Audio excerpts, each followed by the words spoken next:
This is Geek News Central. My name is Todd Cochran, coming to you from the New Media Production Studio. The lead stories tonight: what's wrong with US Broadband? Roku to lay off 200 employees.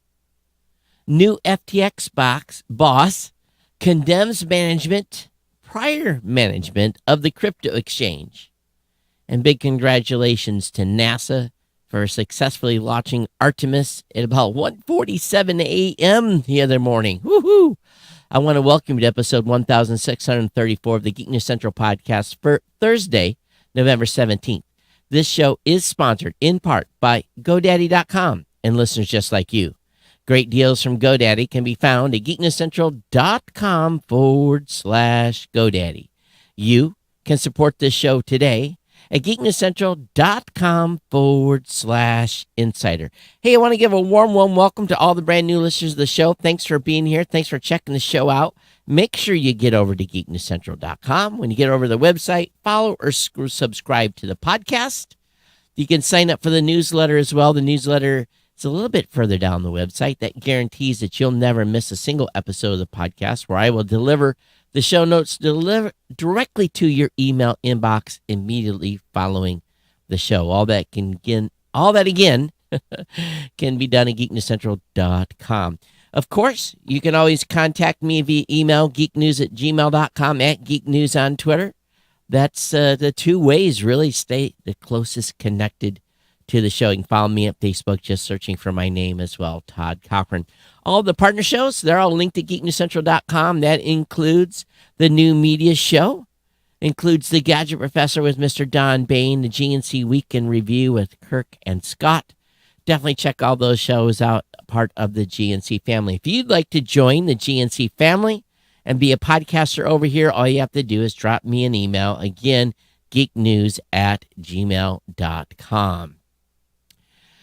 Of course, this show is, again, sponsored by the longest-running continuous sponsor of a podcast. That's our good friends at GoDaddy. GoDaddy's been here since June of 2005, keeping the lights on, allowing me to do what I do, keeping the bills paid, keeping the lights on, the whole 9 yards, increase in rent, everything else that happens. But you can take part in supporting this show by going over to geeknewscentral.com/GoDaddy and saving money, whether it be 30% off a new product purchase, whether it be $1.99 a month economy hosting for the first year with a free domain, or $2.99 a month managed WordPress hosting for the first year with a free domain name. Again, two absolutely fantastic hosting deals. You're not going to find anything cheaper. Of course, you can pick up a .com for $4.99 for those of your brand new customers, or those that are you transferring a domain in, again, as a new customer. My suggestion to you is you pick up that hosting account for $1.99 a month, and you get that free domain name. $1.99 a month economy hoster with the free domain name. Of course, that free trial GoDaddy website builder, your choice of personal business or business plus plans. That's a 1 month free trial. Now, here's one thing that you need to remember about the promo codes: the $1.99 a month hosting account, the $2.99 a month managed WordPress hosting account, again, is a deal that is ongoing. It's not just a one and done. You can do multiples, okay? Now, as a new customer, I only get credit for you once when you sign up for a GoDaddy product or service. Everything else is bonus after that. So really, go after that hosting account as your first account over at GoDaddy. Save money. Save big money using my promo codes. Your contribution, you signing up for a GoDaddy product or service is like an in-kind donation to this show. And we definitely appreciate GoDaddy for their long-term support of this podcast, and for you for supporting GoDaddy as my sponsor here at the Geek News Central podcast. So we've had some sats that come in, some boosts have come in the amount of 200, 300, 500, those amounts. No notes. For some reason, no notes. You can send a boost. You can send a Satoshi boost with the apps from newpodcastapps.com, and actually send it with a note. You can have your name and a note. It's just like sending an email to the show. So make sure that you do that when you're listening to the show. So definitely check it out. We want to thank all of you that have been ongoing contributors to the show, especially if you're a regular month-to-month donator using fiat funds via our geeknesscentral.com/insider program. All right, so what's happening here? Well, wow.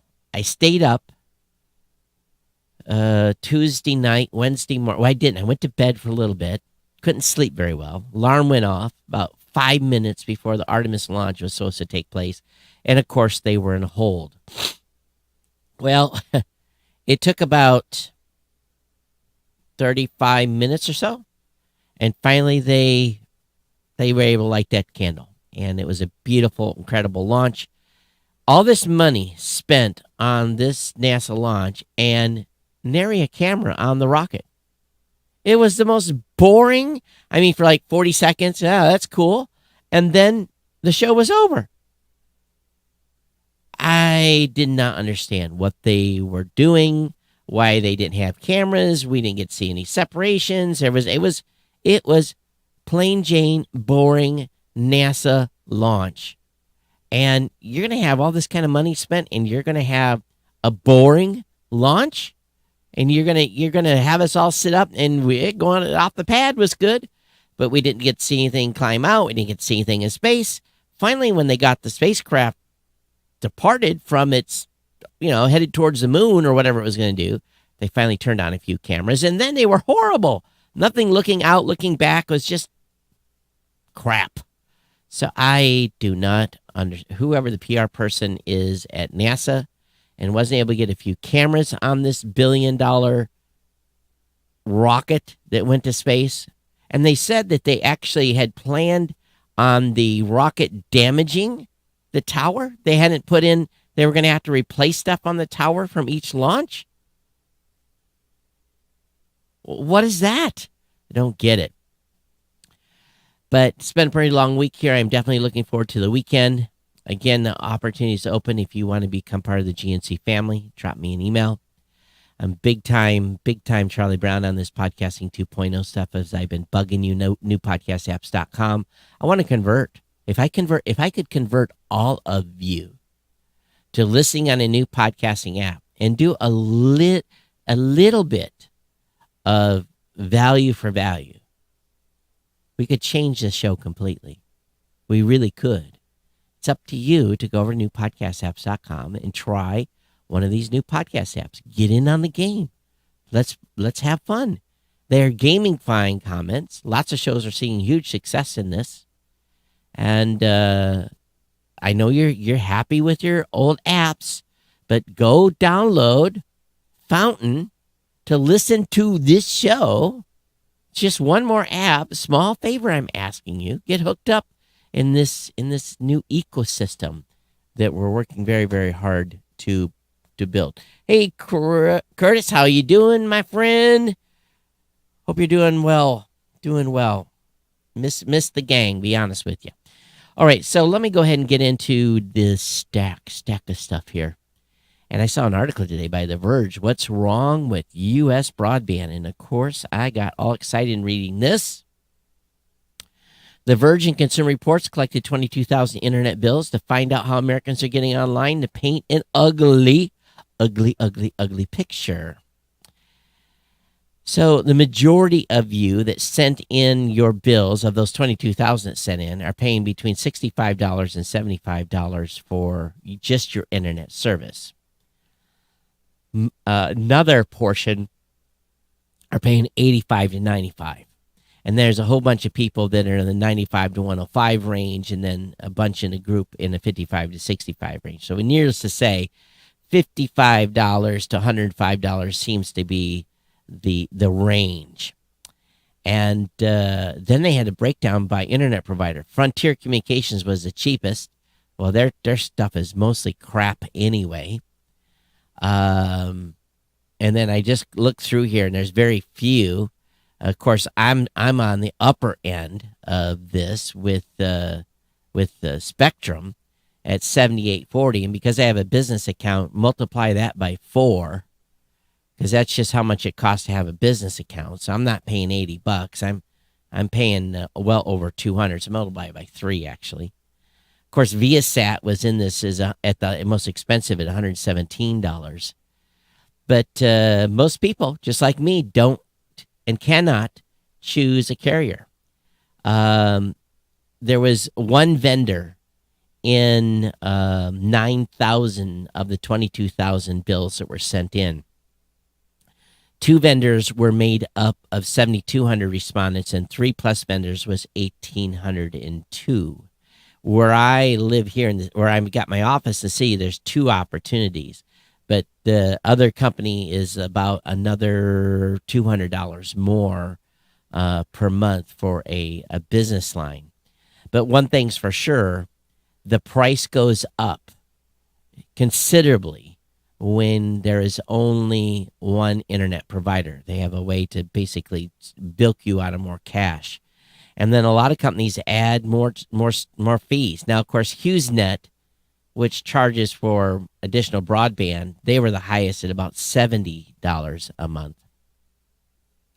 And then Xfinity at $31, Spectrum at $21, Sparklight at $40, Cox Communications at $44, Cincinnati Belt $30, AT&T at $25. Everyone else was really below the $10 mark on extra fees per month. But the satellite pricing obviously was Dish $75, Starlink $99, Viasat $117, HughesNet $88. Those were the prices for satellite providers. Now, of the total entries, of the 22,000 entries that were sent in, only 274 people had satellite service. So that tells you the delta there. But this doesn't cover rural internet in America. This covers everything. What's going on in the entire in all 50 states on pricing. So not a deep, not super scientific, but it is definitely a number to watch. Hey, Toby, thank you for happy Thanksgiving as well. And that does remind me, there will be one show on Monday, no show on Thursday for Gobble Gobble Day. And so I hope you all enjoy, we'll talk about it Monday. Roku is going to lay off 200 employees after warning of a weak Q4 result. So this is another whack of people losing their jobs. And this is just going to continue to roll. I think it's going to get worse. Roku said most layoffs will happen Q4, with the remaining cuts expected to be substantially complete by the end of Q1 2023. And company estimates to pay between $28 and $31 million for the reductions, primarily because of severance payments where applicable, and employee benefits contributions and related costs. So, we've the numbers continue to roll off. And of course, there's been some excitement over at Twitterland today as well. We'll talk about that. Business thing, boy, I tell you, I'm blown away. If you're on my Facebook page, there's a post that I put up that links to a video segment of this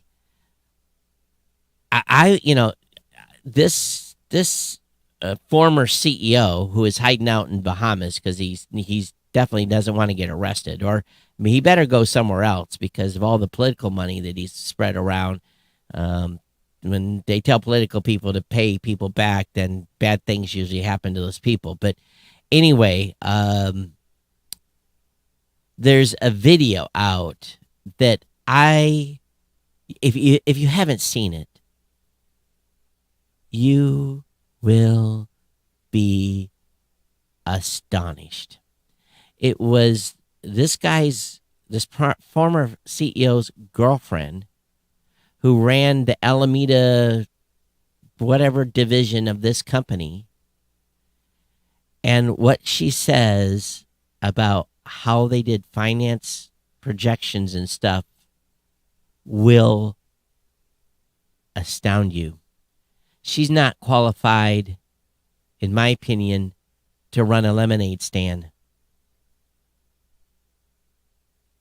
when you hear, when you watch, I actually had someone else that saw this video at the same time I did, and both of our mouths were wide open in utter shock. How can people be so stupid to allow 16 to 20 billion of dollars be managed by these idiots, in my opinion? New FTX CEO John J. Ray III issued a scathing assessment of unprecedented poor management practices by his predecessor, Sam Bankman-Fried, in a series of filings in a Delaware court. Ray, who has previously supervised financial scandals at such as Enron, criticized poor record keeping and a lack of experience among senior managers, as well as the use of company funds to purchase real estate in the Bahamas, which I hear he's trying to let go for about $40 million. Never in my career have I seen such a complete failure of corporate controls and such a complete absence of trustworthy financial information as occurred here. From compromised system integrity and faulty regulatory oversight abroad to the concentration of control in the hands of a very small group of inexperienced, unsophisticated, and potentially compromised individuals, this situation is unprecedented. Did you notice he said compromised? He is attempting to unravel a complex mess of dozens of companies which seem to have had scant regards for corporate norms. FTX did not keep appropriate books and records or security controls for its digital assets, used unsecured shared email accounts to access private keys, and to this day cannot provide a list of those working for the company as of November 11th. He criticized the use of software to conceal the misuse of corporate funds, a failure to reconcile blockchain positions daily, and the absence of independent governance between Alameda and the cluster of companies that include FTX.com, an issue first revealed by CoinDesk, which caused cracks in the company to deepen ahead of its collapse. In the Bahamas, FTX Group corporate funds were used to purchase homes and other personal items for employees and advisors, and assets were assigned to staff personally with no record of them having to repay any loan. The IRS takes a very dim view on using your corporate credit card for personal use. That's what gets a lot of companies in big trouble. If you're a sole proprietorship and you use the company card for personal use, that gets very complex, because that's essentially income. It's, as a sole proprietor, you can do a draw against the company and pay the taxes on that. You take a $10,000 draw, you better pay 25% to the IRS. You better pay whatever your state tax is, and you better pay the Social Security of that too. On that draw, that $10,000 draw probably turns into $6,000 after you pay the taxes. But you have to, anytime you take money out of your company, corporate or whatever, the IRS loves to go after companies that use the corporate credit card for personal use.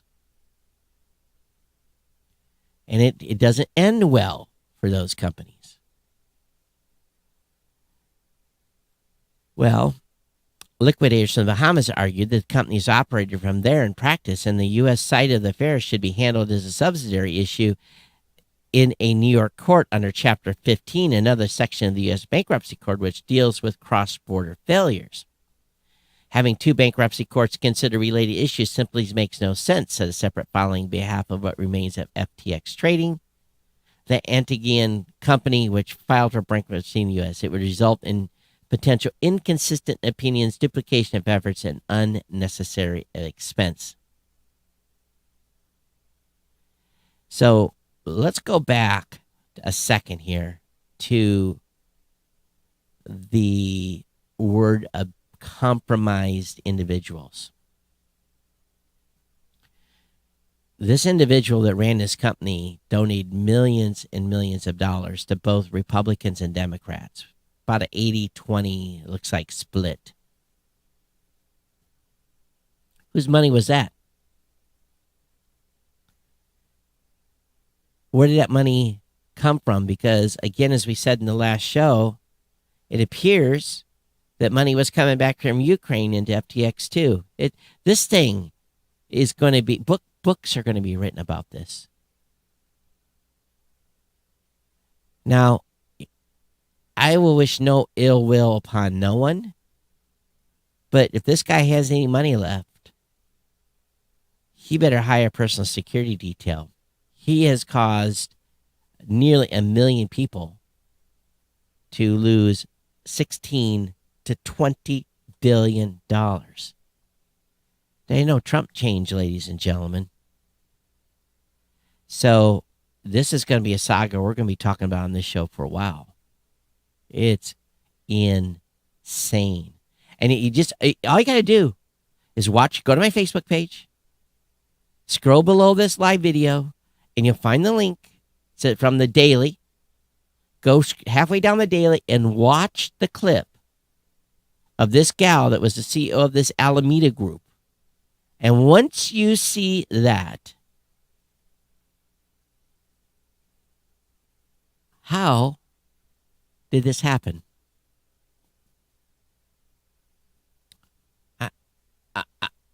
I'm astonished. I have no money that was anything like that. Crazy. What's next for the Orion spacecraft as it cruises towards the moon? NASA's Artemis 1 capsule. By the way, Orion beer is pretty good from Okinawa. NASA's Artemis 1 capsules en route to the moon were expected to break a number of spacefaring records, including one set during Apollo 13. So it's off to see the wizard. It's off to fly around the moon. 25 days. Testing systems. It should reach its destination early next week, at which time we'll perform some intricate orbital acrobatics. We're in day 2 of Artemis 1. The mission appears to be going well. SLS lit up in the Florida skies early Wednesday morning using 8.8 million pounds of thrust to propel the $20 billion Orion capsule to space at $20 billion and no cameras. Following a successful trans-lunar injection, Orion separated from the rocket's interim cryogenic propulsion stage. Isn't that a fancy word for a second stage? Some 2 hours into the mission. The capsule with its trusty companion, the European Service Module, now cruising to the moon. So, yes, if you're watching the video, this is the acrobatics that they're going to do. So we're going to continue to watch this. The NASA coverage is not like any major production that would be done by SpaceX or anybody else. The production value is pretty low and bad. This is a new age, NASA. You got to get with the game. You know, it has to be entertainment now. You know, it can't be just, you have to show this stuff off instead of just like boring us with like 40 seconds of launch and that's it. Already think about Verizon? Well, Verizon has a new test drive. It lets you sample its network for free for 30 days. And if you have an unlocked eSIM compatible phone, you can get a free 30-day trial. Verizon's new test drive program allows people with an unlocked eSIM to connect. The program's available gives you unlimited talk, text, 100 gigs of 4G LTE data, including access to Verizon's faster 5G ultra-wideband network. Like rival programs from T-Mobile, AT&T, and even Verizon, the program is free, and there's no credit check needed to give over a credit card number or commitment needed to partake. So Sounds like an easy way to got a spare phone laying around. A quick way to get 100 gigs of data. Meta has reportedly punished dozens of employees for offering an inside line to account recovery, something called Oops online operations, apparently where people were paying people within the company to unlock them or restore them or change their password back, something to that effect. So apparently a bunch of people have been fired. And, wow. So people are running a little Bitcoin operation behind the scenes to get paid to do some things. I guess that's what happens when you have contract help. Apparently, Elon Musk has identified a potential successor as CEO, a Tesla board member says. So there was some sort of trial going on. During testimony under a trial over Elon Musk's 2018 pay package, Tesla board member James Murdoch testified that Elon Musk has identified someone as a potential successor for his role as CEO at Tesla. That's interesting. Elon might be running a little thin here. This revelation comes as Musk spending a lot of time at Twitter, so we'll see. No interim CEO over there, that is for sure. And so we'll see what happens. The headline in this got this a little wrong. Because apparently they think it's the interim for Twitter, but I don't think so. Fired SpaceX employees have filed charge with the National Labor Relations Board. The employees say SpaceX retaliated against them for calling for stronger workplace protections following sexual harassment allegations against Elon. So we've heard a little bit about this in the past, but this time they're going to the National Labor Relations Board to see if they can get some relief. And a little bit of a scathing article here on potential sexual harassment allegations. So link will be in the show notes. New Twitter accounts won't be able to buy a blue verification for 90 days. They're going to continue to tweak this. I guess they're going to try to cut it loose either the 19th or 29th or something like that. On the 29th. Twitter won't let accounts less than 90 days sign up for its blue subscription service when it relaunches. And so that will cut down on the people that are making ultimate real fast fake accounts just to try to game the system. But we'll see what else they employ. General Motors says it will be done burning money on electric vehicles by 2025. They're laying down a marker to sell 1 million EVs annually by 2025, and instead of losing money on this. Now, when you have a $300,000 Cadillac Celestiq that's electric, I don't know if they're going to be able to sell that money. So we'll see what they actually come out and make available that the average working man or woman can afford. GM said it's on track to sell 44,000 Chevy Bolt EVs and EUVs at a loss in the U.S. by the end of the year. The Bolt is the company's lowest price plug-in and one that's currently selling in high volume and unprofitability. They're actually selling this thing for a loss. Why would you ever do that? Selling it at a loss? Since when do car manufacturers do that? Ticketmaster, boy, I guess, I've never been able to buy a single ticket for a concert on Ticketmaster. It's been impossible. There was a big concert was coming to Hawaii by Bruno Mars. First concert, you sat in the hold for hours, and by the time the site cleared up, all the tickets were gone. They announced a second sale within minutes. 60,000 seats sold. Third concert, within minutes, 60,000 seats sold. It was impossible. I've never been able to buy. It's the biggest scam on the entire planet. There's something, people have built systems to scheme and get tickets for Ticketmaster. The common average man cannot buy a popular concert ticket from this group, in my opinion. But Ticketmaster says there was an extraordinary high demand on its system for Taylor Swift's Eras Tour. and it doesn't have enough tickets left to sell. Tuesday's pre-sale of Swift's The Eras Tour was a disaster, with Ticketmaster crashing following historical unprecedented demand. It always crashes. The fallout was so bad that Ticketmaster had to delay the pre-sale for shows in LA, Las Vegas, Santa Clara, and Seattle to later in the day. The Capital One pre-sale, which had been set to go live on Tuesday, was pushed the entire day. Taylor Swift hasn't been on tour since 2018. The planned Lovers Fest tour was canceled due to the pandemic, so fans who have been waiting to see Swift perform some of her newer albums live have been waiting for some time. They said they had 14 million people try to buy tickets.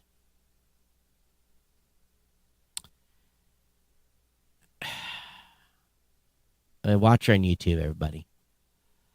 Google has won a lawsuit against alleged Russian botnet herder. Judge tells tale of two men, their lawyer, in a willful campaign to mislead the court. The New York judge overseeing the case sanctioned the men and their attorney for what she described as willful campaign to resist discovering and misleading the court, ruling that their attorney had been complicit. So, there's a pretty good write-up on the Register on this, but what people will try to do to bilk money out of Google. If you use Lyft, their app will now let you request a tow truck and schedule maintenance. You can get your car fixed, not just hail a ride. If you have somebody you're doing business with, having your car serviced, just do that directly. When you need your car towed, if you're smart, you have something in your insurance that will pay for that towing. You don't have to call Lyft. You can use the service that most of you get with your car insurance, or if you've got AAA or something like that. I guess this is, people don't know that they have this coverage when they have vehicles. I guess maybe people don't have coverage for the car, so they're going to have to call a tow truck, and they'll charge it on their credit card, I guess. House Committee slams ID.me for baseless unemployment fraud claims. ID.me is the company that if you want to log into the IRS and get into the IRS system, this is the system you have to use. You have to take a picture of your driver's license. You got to let them see your face. There's like 5 things you have to do that verify you is who you say you are so that you can get in to see your IRS account. I hate this company. Well, this controversial biometric identification verification company used facial match technology, which has provoked a backlash at the IRS earlier this year, which, by the way, you still have to show your face if you want to get an ID.me account. Claimed the U.S. lost $400 billion in fraudulent pandemic unemployment funds. I think there was just a report that New York State lost $11 billion in fraudulent unemployment claims that they've actually proven. Evidence shared with Gizmodo by the House Select Committee on Coronavirus Virus and the Committee on Oversight and Reform alleges ID.me made baseless claims of rampant COVID-19 unemployment fraud in an apparent attempt to increase demand for its identity verification services. Additionally, the committee alleges ID.me's verification process, which was used by 21 different state governments to dole unemployment benefits, contributed to extraordinary wait times. Really? For certain users trying to verify their identities, in case users without access to a device required to take face scans had to wait up 10 hours to have the company verify the identity over a video call. Now, when I set up my account with ID.me, I refused to take my picture. I made them do a video call with me for person to see my face, talk to me, and identify me. There was no way I was trusting this company with my facial scan. No way ever, no way how. It's bad enough that you have to use this service to get it onto your IRS account. There's a good article over on Platform, but I don't have access to the whole thing. It's talking about Elon going hardcore at Twitter, basically telling his employees by 5 o'clock today they had to click on a document that's saying, I'm in to go hardcore. Apparently, And this is where I ran out of free reading space. So what will remain of Twitter employees? So what will remaining Twitter employees be working on? And this is where the cliffhanger is. A seating chart obtained by Platformer for the 10th floor of Twitter headquarters in San Francisco offers some rules. And it says, keep reading for free.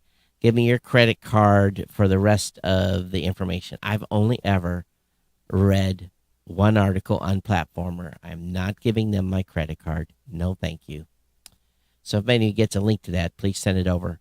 Facebook will remove political and religious views from profiles on December 1st. Your Facebook page will say less about you in a few weeks. After an early citing by consultant Matt Navarra, Meta confirms removing addresses interested in, a.k.a. sexual orientation, political views, and religion from Facebook profiles. The move is to make Facebook easier to navigate and use. If you filled out any of these fields, you'll get a notification about the change. Who would give Facebook their sexual orientation or their political leaning? Why would you do that?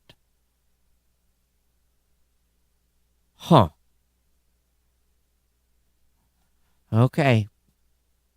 The more you see, the more you go, Great article from the New York Post talking about how a guy back in the 90s sued Pepsi when they wouldn't give him a fighter jet.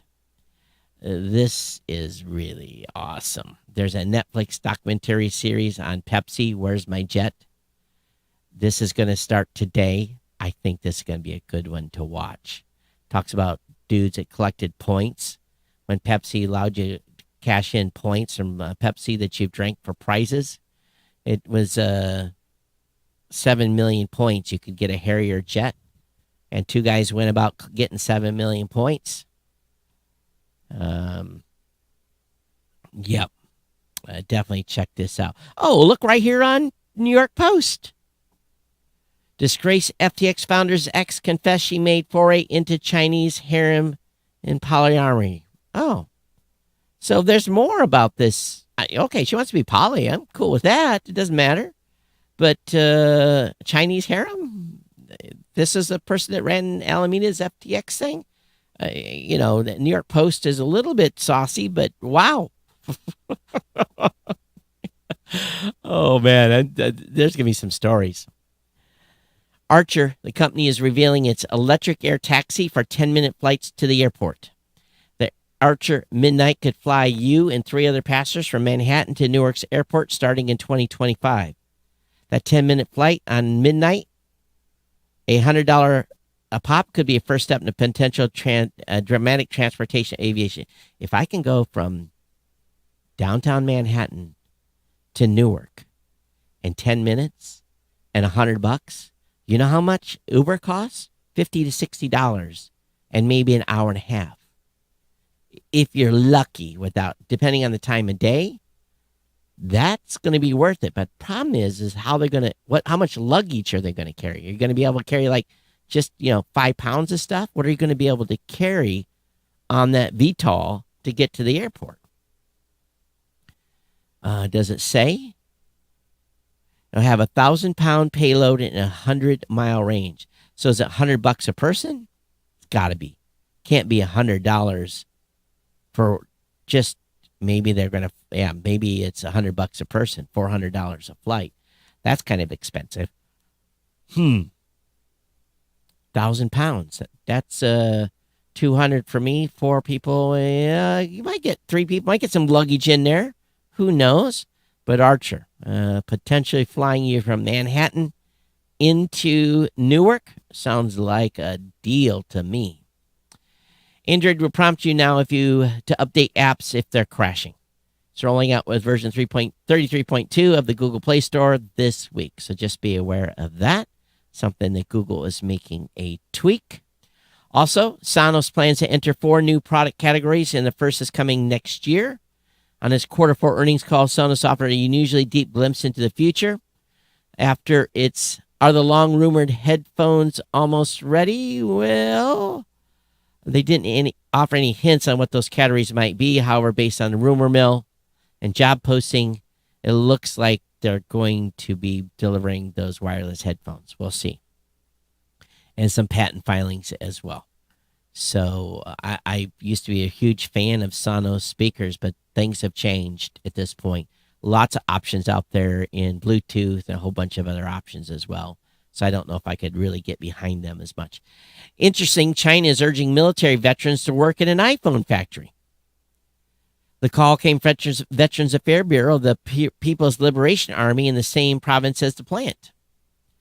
Output at the Foxconn factory has been hit by a local COVID outbreak. In an open letter posting on the messaging WeChat, the Bureau said that veterans were always under the command of the Communist Party and should show up where there's a need. It urged them to answer the government's call and take part in the resumption of product production. Wow. So, military veterans, they want you to go build iPhones for us greedy capitalists. Interesting. Lyft and Motional to offer driverless taxi rides in Los Angeles is the second city to get service using Hyundai's Ioniq 5 autonomous EV. And where are they going to deliver you to? Does it say? It doesn't say how far. It basically is offering true driverless service at a reasonably large scale. Okay, so I don't know what the range of these things are, where they're going. I don't know if I want to be in a car without a driver in Los Angeles. Cisco starts talent movement options and restructuring amid real estate cuts. Profits down latest quarter, but forecast for 2023 raised. So they're going to be moving people, closing offices, redeploying people. So if you work at Cisco, be prepared for life-changing options. Google's rolling out new features across Maps, Search, and Shopping. Starting today, users will be able to search to find their favorite dish at a restaurant near them. For example, you can search truffle mac and cheese near me to see which nearby restaurants. Okay, so let me try this. Let me go over here to Google. And what's the command you have to use? Let's see here. Search. You have to search. You can search. Oh, okay. Truffle mac and cheese near me. Well, I don't want truffle mac and cheese. Let's see how it does. Let me go Apple V. And I want sushi near me. Let's see what it says. We'll find out how good this thing really is. Let me give the results. China 1. Nope, they don't have sushi.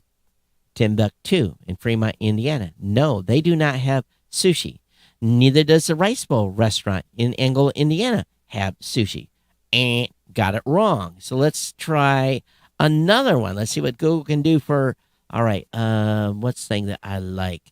Some Thai food. Let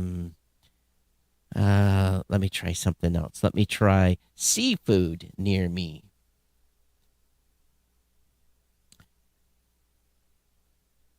Oscar Brown's Tavern. I've been there. The only fish they have is maybe on a special once in a while. And okay, maybe if you live in a city, this will work. Definitely not working here for some simple searches for me. But anyway, that's thing in search. Maps has got some stuff, and of course, some shopping options as well. NVIDIA and Microsoft team up to build a massive AI supercomputer. The companies hope to create one of the most powerful AI supercomputers in the world, capable of handling the growing demand for generative AI. AI this, AI that, AI. Every time someone talks to me, it's all about AI now. Based on Microsoft's Azure cloud infrastructure, the AI supercomputer will use tens of thousands of NVIDIA's powerful H100 and A100 data center GPUs. How about some video cards for computers? And its Quantum 2 InfiniBand network platform, according to NVIDIA, the combination of Microsoft Azure Cloud and NVIDIA GPU network and full AI suite will allow more enterprises to train, deploy, and scale AI. Okay.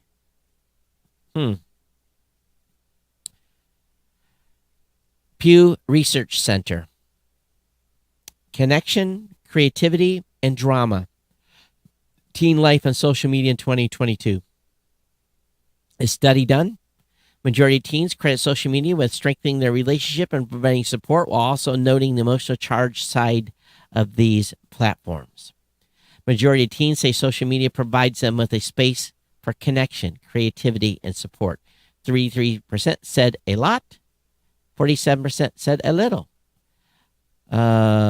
This is an interesting study and interesting results. And I recommend all of you parents out here take this one to heart and go through it. It's going to take you about 10 minutes to get through. Fascinating read. I think it's going to give you some insight on what's going on with your teenagers in their head, what pressures they're seeing on social media, what it really means to them to use these apps.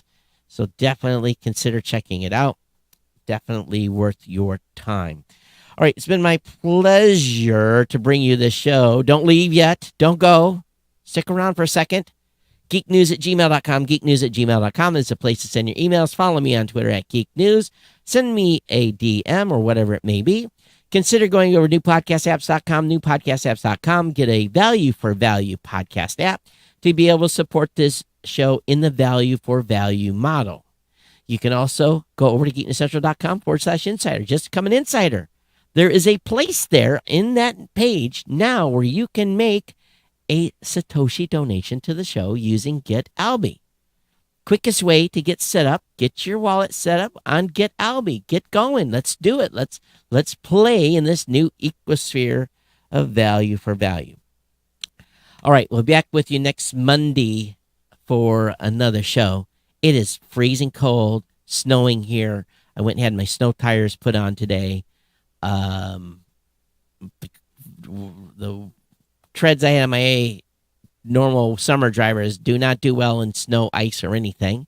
So I got new shoes on for the winter, winter shoes on my vehicle, and we're ready to go.